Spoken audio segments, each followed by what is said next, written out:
So we have our problem, 350 divided by 9, because we had 350 dogs and they're all going in a van, but only 9 dogs can fit in a van.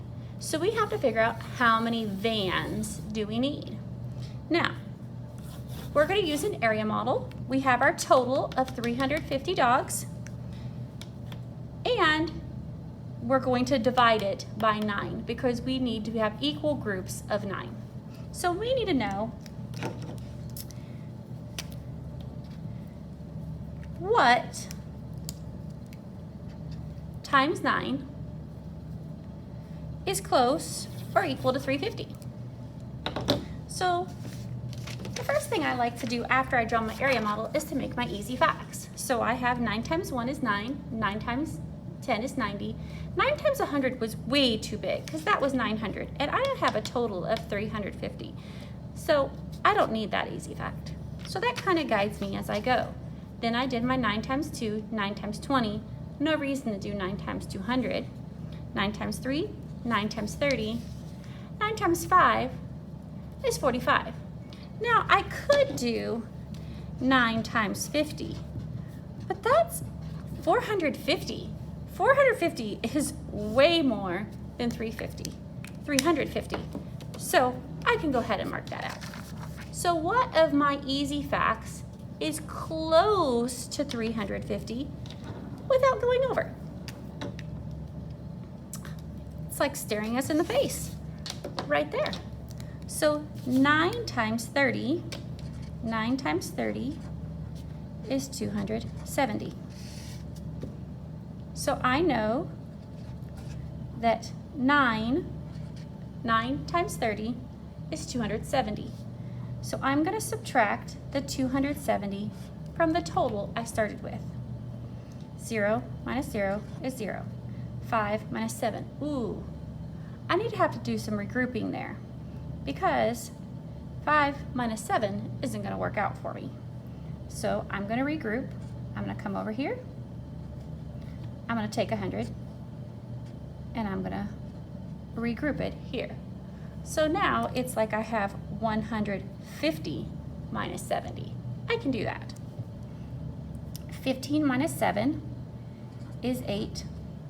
2 minus 2 is 0. So I'm left with 80. So I'm going to take it over here. That way I can determine what is close. 9 times something is close to 80 without going over. So let's go back over here. Is there something we could use? Well, it's not super close, but I bet we could use it. Let's try it. So 9 times 5. 9 times 5 is 45. 9 times 5. 9 times 5 is 45. I'm going to subtract it from that piece right there. Okay, I'm going to have to regroup. 10 minus 5 is 5. 7 minus 4 is 3. And I'm left with 35. So what could I do with this 35? Well, I have to keep on dividing because there's still groups of 9 in there. So 35. I'm going to go back over to my easy facts. Is there something close to 35 without going over? Well, 45 is too much, so it looks like I'm going to have to use 9 times 3. So 9 times 3, 9 times 3 is 27. I'm going to have to regroup again. 15 minus 7 is 8. Oh, I almost made a mistake. Look, 15, I just started regrouping and I didn't actually regroup that because I didn't go over there and get a 10. So now I have 15 minus 7 is 8. I have 8 left. Does anybody see something that could be a potential problem here?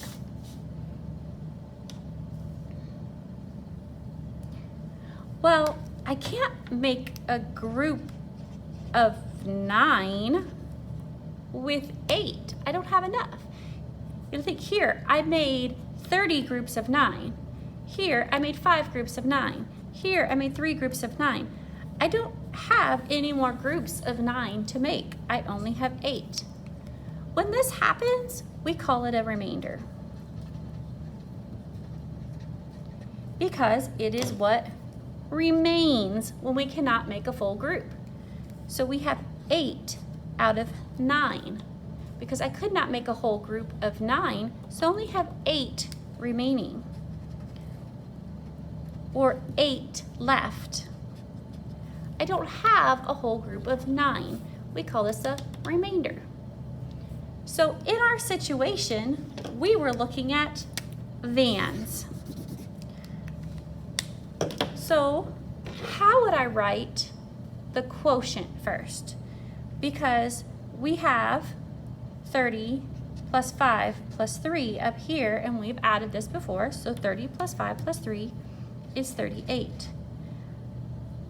Then we have a remainder of 8. A remainder of 8. This is how you write it. 38, and you put a big R, 8. You could also write 38 little r, 8. It's okay. But that means remainder 8. We don't have to write it all, because we had 8 left. Now, we're going to have to go back to our problem, because we're going to have to interpret what this means with vans. What happens now with how many vans we need? Do I need 38 remainder 8 vans? Can you have a part of a van? That's pretty interesting. We're going to have to revisit this.